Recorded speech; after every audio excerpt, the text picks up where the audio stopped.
Good afternoon, Staples-Motley students. Mr. Kappler here. We're going to talk about social distancing today and why it's important during this time of coronavirus and how we can help each other.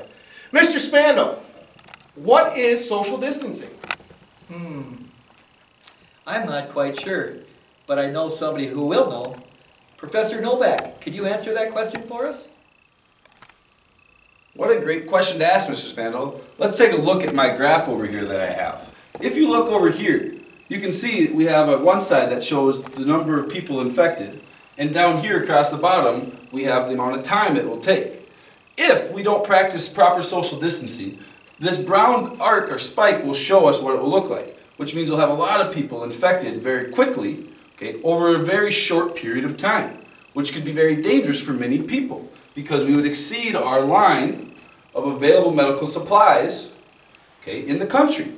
If we practice proper social distancing, however, which is shown by the green arc here, we would reduce the number of people infected, slowing the curve down here, over the extended period of time. Meaning, we would do what's called flattening the curve, which you've probably heard a lot about. If we practice proper social distancing, we will help keep a lot more people safe by practicing social distancing. Does that help, Mr. Spandl? Professor Novak, that makes a lot of sense. Now, I was thinking, what can we do to maintain our social distance? Well, one thing you can do, Mr. Spandl, is make sure that you wash your hands for 20 seconds after you go to the bathroom or go out and interact with other people, like we talked about last week. But let's focus on social distancing and staying 6 feet away this week. Why 6 feet, Mr. Novak? Well, let's go investigate that right now, Mr. Kappler. Come on. Hey kids, here we are. We're going to look at why 6 feet is so important.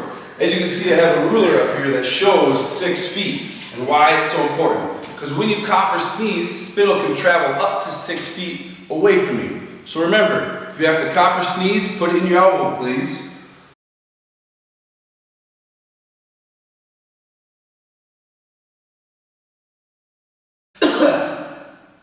One more. Okay.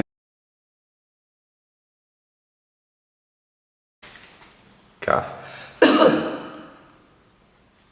Cough.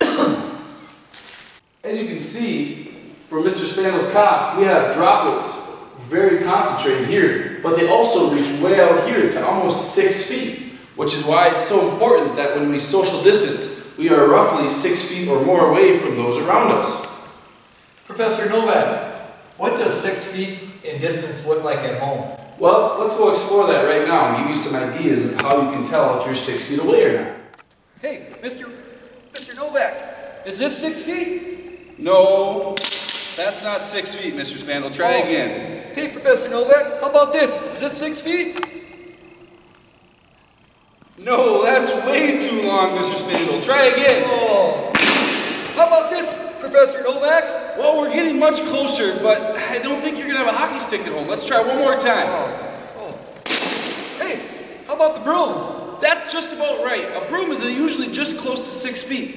So you're pretty close right there, Mr. Spandl. If you have a broom at home, that's about 6 feet away from other people. That's how far you should be. Oh, cool. Hey, what other things could we use at home to maybe measure out 6 feet?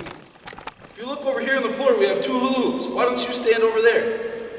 On each side of the hula hoops, we're about 6 feet apart from each other now. Oh, that's awesome. Here, let's go over here and sit on the bench as well. The bench? Oh, we don't have a bench at home. Well, do you have a couch at home? We do have a couch at home. Well, if you sit on your end of the couch, and I sit on mine, that's about 6 feet apart as well. Thanks very much for the information. I'm glad I could help, Mr. Spandl. If you have any other questions, don't forget to ask. Stay healthy,